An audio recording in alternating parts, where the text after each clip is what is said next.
Welcome to the Charlie Hornis Coaching Podcast, Breaking Burnout Barriers, the only podcast tackling the real talk about what's causing acute stress, anxiety, and exhaustion in women and real solutions.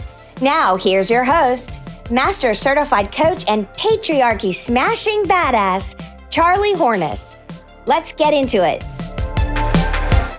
Hey friends, this is Charlie from charliehorniscoaching.com, and I hope you've had an awesome week and happy weekend. I hope you've also had an incredible day full of joy and fulfillment. And if you haven't, maybe you need to run over to the website, charliehorniscoaching.com, and jump on my calendar because we might have a little work to do. So I wanted to just quickly share with you something that I've written about, why I think burnout for working self-identified women and women in leadership is a dirty word. And it will be a preview of the podcast that I will be launching soon called Breaking Burnout Barriers, as well as the YouTube channel I now have up, which you can find at Charlie Hornis Coaching. And if you consider yourself a helpful human, I hope that you will run over there and like and subscribe and share, and hopefully help me get the word out so that I can help other women dealing with issues that we face around socialized patriarchy. Let's get into it. What I'm proposing is that burnout for women is actually a dirty word.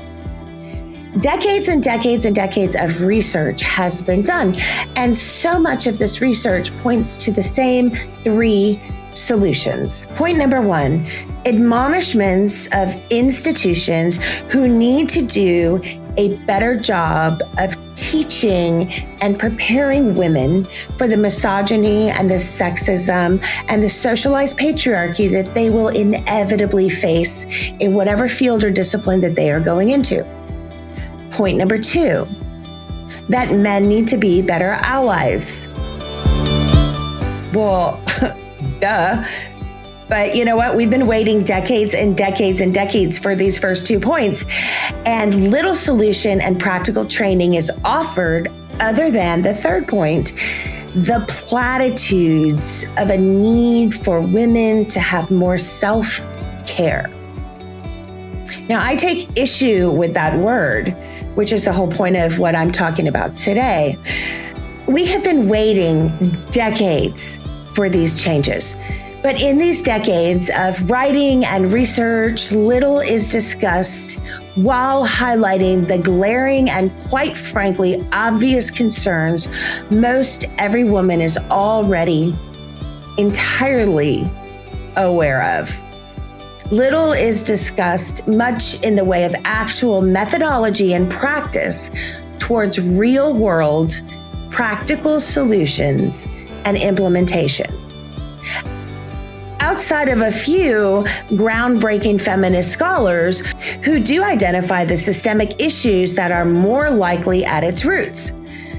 Now, the focus of much contemporary writing does not address the illness, just silences the symptoms. They silence it with a high five and a great work identifying the obvious. But the pain points that these decades of research have unearthed for women are often swept under the rug, blaming anything and everything but the systemic issues society has all been socialized into. The roles and impossible, contradictory social expectations women are supposed to live into and up to. These decades of solutions are superficial, and they only point to one thin external layer of a multi-layered and multifaceted socialized problem. These celebrated, uncovered solutions, while raising the important alarm about urgent issues for women, most all point to parallel issues the majority of cishet, mainly white, successful men in the working world also deal with most every day. All of these decades of warnings are well and good, but much of the writings put the onus on women to take better care of themselves, to have better boundaries, take a yoga class, a long walk, a bubble bath, get a mani-pedi. Newsflash, I don't know a lot of working men who are good at self-care either. Most are actually worse.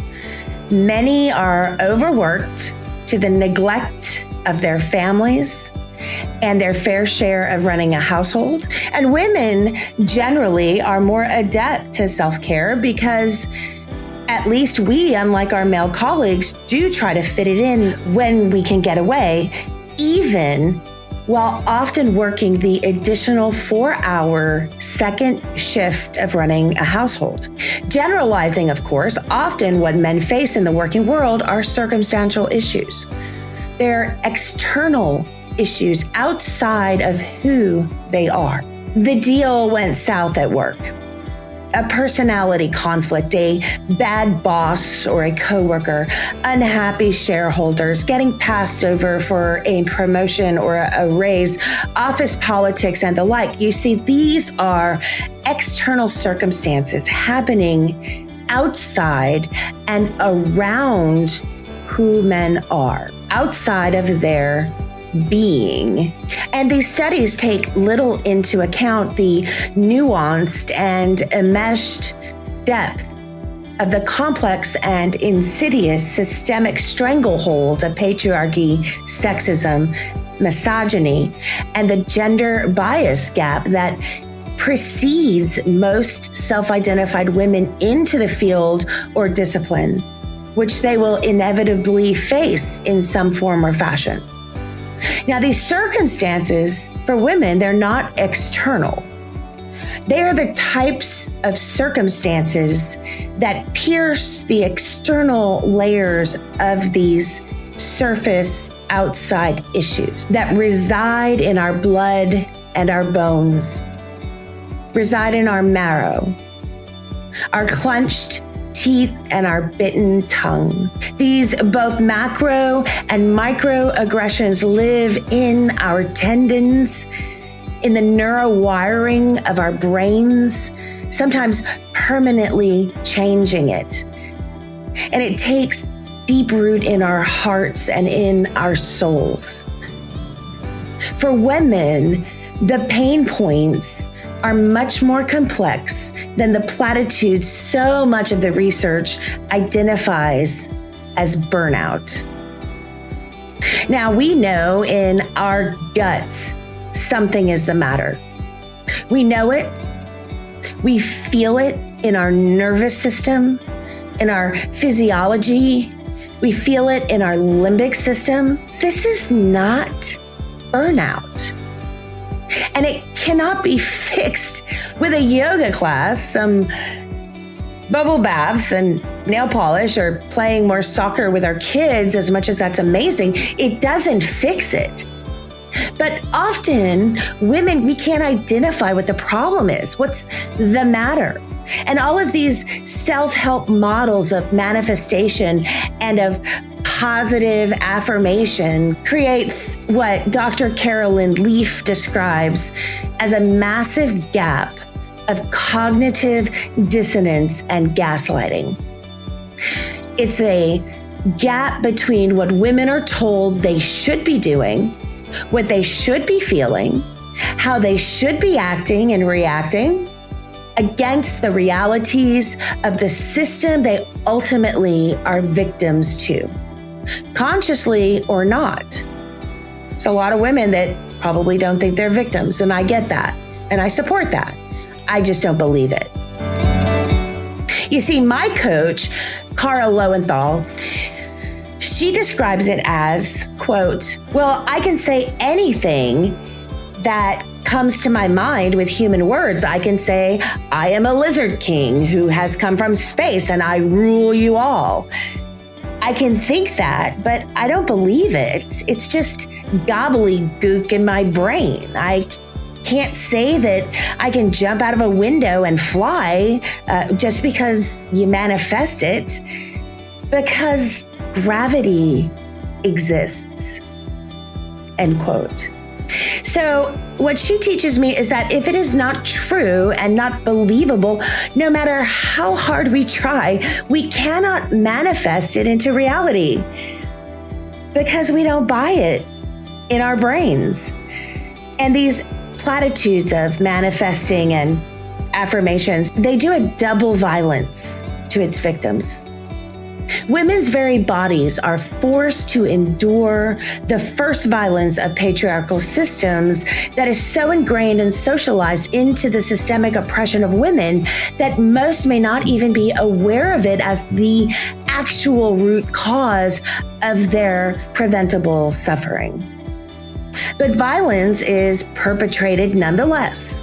And this first violence is followed by the double violence inflicted upon women's minds and bodies when told that if they would only do it right, get it right, stop being so sensitive, dramatic, get some thick skin, don't take things so personally, stop being so angry. They assume that women will figure it out and will conform and will do better.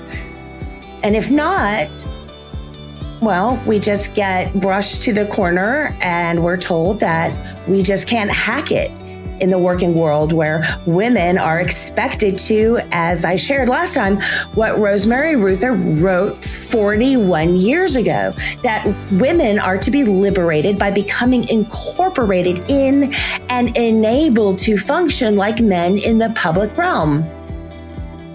When women are told to just jump and fly, the harsh reality hits them like pavement. Gravity exists. And the only analogy here that's appropriate is one of trauma and violence. Nothing else will suffice. And women often do begin to identify that they are in some kind of abusive system, whether it's emotional, verbal, psychological, spiritual, and sometimes physical. That they know there's a problem in their very being. They feel it. They are competent, talented, educated, beautiful children of God. They're experienced, they're brilliant women, but they are left entirely alone after this double violence, asking themselves, what did they do to deserve this? What did they get wrong? How could they have gotten it right? What is wrong with them? Well, here's the thing. There is nothing wrong with you. You are exceptionally amazing and exceptionally strange, just like everyone else in this world. You just happen to be female in a biased and normalized male world. And when women ask themselves these questions full of self-doubt, full of shame and blame, they're doing the work of the patriarchal system for it. And when women say this to other women, they're doing the work of the patriarchal system for it. You beat yourself up better than anybody else could because that is what the system has taught you to do. I mean, this system is evil and ingenious, and it's wily in that way. It's as if women are forced through this proverbial minefield, and if you survive with all of your neurological appendages still attached, you started out with, you are still left feeling beaten up, battered, bullied, and brokenhearted because you had to endure it at all. But only then can you be inducted into the super secret club of survivors. Yeah, this is women's lives. Not all, but many.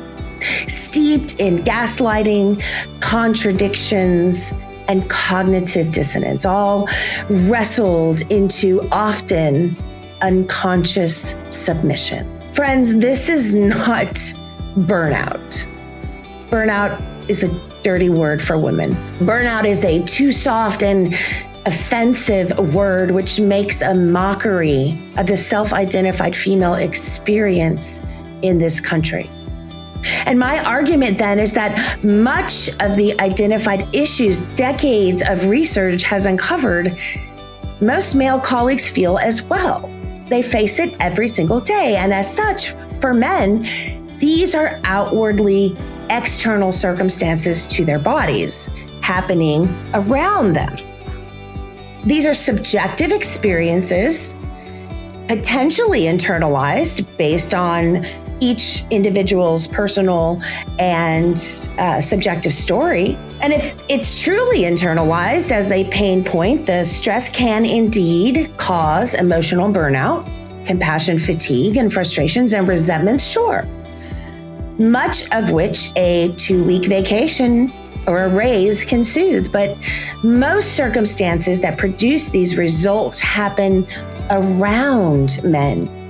And men can choose whether to or not to engage. But you see, for women, much of the circumstances that produce these exact same results, this so-called burnout, you see, it's directed at them, not happening around them. And there is no vacation that will soothe that body blow. Women inherently internalize these circumstances automatically because often they are about them personally, about their very personhood. Things that women have little control over, such as, I don't know, being a woman. And they're socialized into an acceptance of it, even if subconsciously, as if it is just something they have to endure. You know, the whole, well, boys will be boys thing. There's no choice for women whether or not to engage in aggressive circumstances. For our male colleagues, much of the circumstances that cause this burnout happen around them, not at them, around them, around their personhood. It's as if they stand within the eye of the hurricane.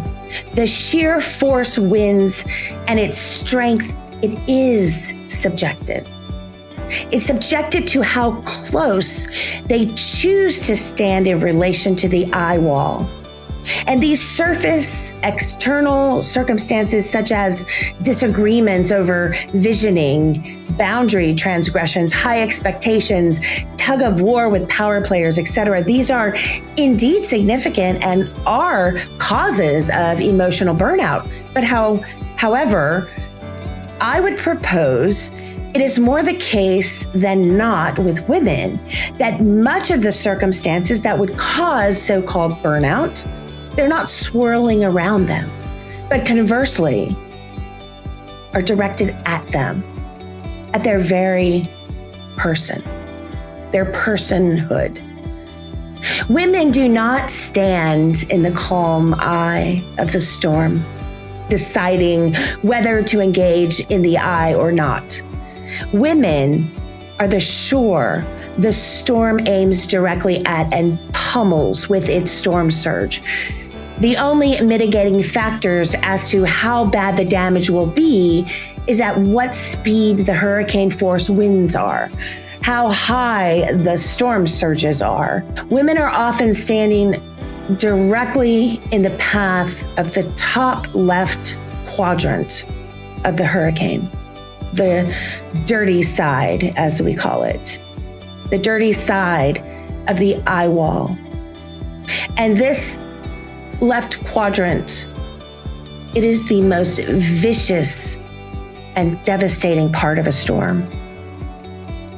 And women often inherently internalize these significant circumstances they face because it is their very personhood which is the target of such attack. Women do not have the luxury to determine how impactful the winds lashing around them should be and whether they will step inside of it or not. Women are directly in the line of sight of the catastrophic brute force of landfall. There is nothing subjective about when the storm meets shore. And for women, there's nowhere to go when it hits. However, women are socialized to take the brunt force of such an impact, even if it's subconsciously.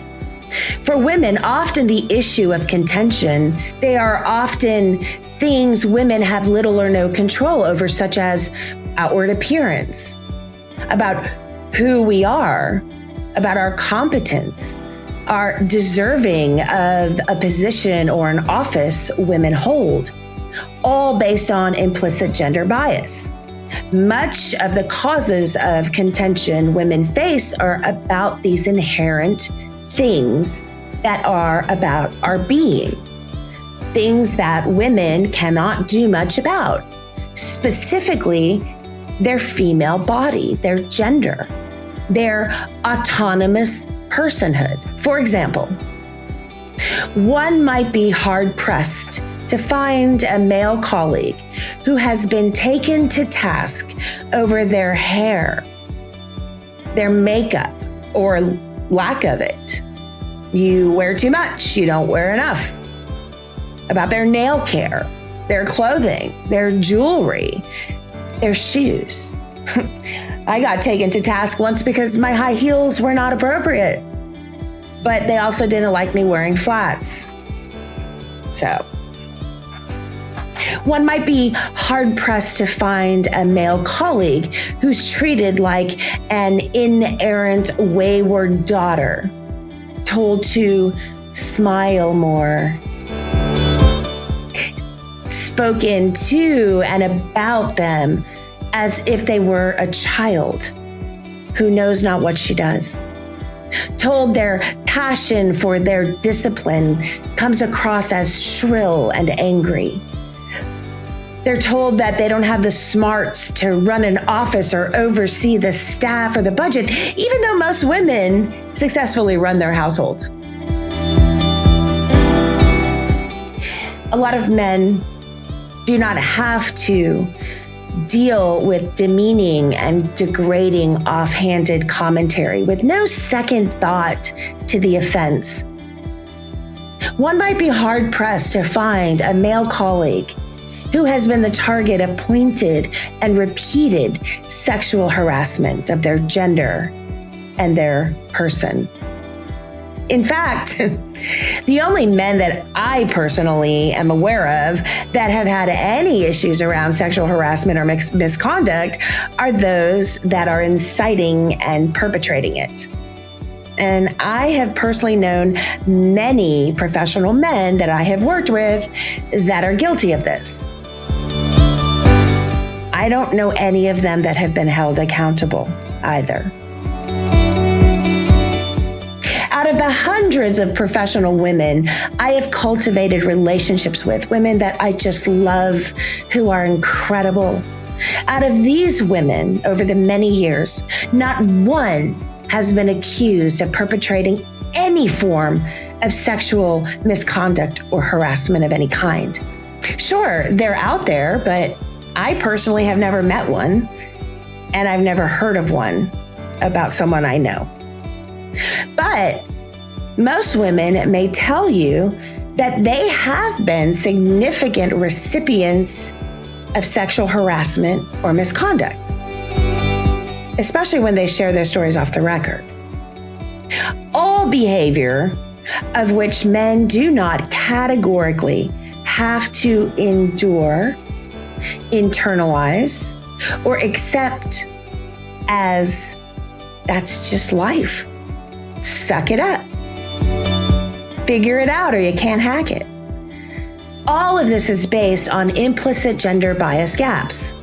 There's nothing women can do or not do to prevent this often inevitable violence and collective trauma inflicted on all women in this country. And when I've asked my fellow working women, amazing, competent, awesome, talented women, when I have asked them if they would agree with the common terms of burnout, conflict, or self-care as root causes of their implicit or explicit suffering. Many laugh in my face. Many laugh and they say, "Rarely, Charlie, rarely." They offer words more appropriate instead. They offer words such as trauma, abuse, battle, despair, beaten down, degraded, harassed, belittled, sabotaged, targeted. And these are just to name a few. These words are closer to the truth, it seems, from the mouths of women, that women's bodies and brains endure every day out in this world and sometimes in their homes. These specific landmines women will inevitably hit are nearly across the board not new. Yet much of the talk of the difficulty is kept hidden as if it were some dirty little secret. Few seem willing to honestly and authentically talk about because I believe they don't feel it's safe. They don't feel it's a safe thing to talk about openly in shared spaces. So many women are suffering in silence. They have been socialized to equate their knowing something is systemically wrong with the world. They're feeling it in their very core, and yet in a multitude of ways, instead of excavating and digging down, instead they resign themselves to believing the platitudes of not hacking it, of not getting it right, of the shoulda, coulda, woulda, and the acceptance of defeat. Many are too embarrassed. They see themselves as a failure. They don't think they're going to get help. They think they're going to get blamed. They feel resentment and sometimes even hatred at this world, at what they cannot quite get their finger on, what they cannot quite identify, and they retreat into the shadows of silent despair, masked behind their well-practiced, their well-refined game face. So my hope in doing this work is that it will move the most common identified pain points that women suffer from every day, that drive women out of their fields, that steal their joy and their sense of fulfillment. So my hope is that from the work that I'm doing, and many are doing, is that I can help them move away from the hidden corners of phenomena and exceptions to the rule of abnormal in this normalized male world. That I can help interrupt the cycle of self-blame and self-condemnation. I hope that I can help dredge up the truth from the abyss of the epidemic of dirty little secret clubs, where common knowledge of this is not something that is new, that it is entombed. And my hope is that we can break forth into the brightness of the experience of our shared solutions rather than shared traumas, where the sunlight can rid us of the infestation of socialized patriarchy, our social systems, our institutions, and society itself is wrought with. And I believe that this starts by equipping our self-identified women in leadership about what is out there, about what everyone has already gone through, about what everybody knows is happening, and also let them know that there are solutions, that this stuff it's preventable suffering. And there are ways to find joy and fulfillment in our lives, truly. So, anyway, that was on my mind. I wanted to share some of the writing with you, and thanks for listening. And I hope you have a beautiful evening. Find that joy. It's there and you deserve it. Wait, if you're listening this far, you're probably wrestling with significant issues women face every day that Charlie Hornis Coaching can help you with. If you're ready to transform your life from preventable suffering into a life full of purpose, satisfaction, success, and joy, the coaching practice will help you with that. Are you ready to invest in the most important asset you can? Well, that asset is yourself. Everything you will learn in this coaching practice, you will carry on throughout your entire life, constantly increasing your success. How can you go wrong with that? Investing in yourself is the greatest investment you can make, where you will see the most important and fastest returns. And now is the perfect time, because 2024 is going to be the perfect year to finally take the steps you've been wanting to take towards massive transformation your whole life. Join our other students in creating the life you've always wanted for yourself. Schedule your initial consultation and let the transformation you've been craving begin. So what are you waiting for? It's time to make the greatest investment of your life in yourself and in the life you've always dreamed of. So let's get started. Visit charliehorniscoaching.com today. We'll see you there.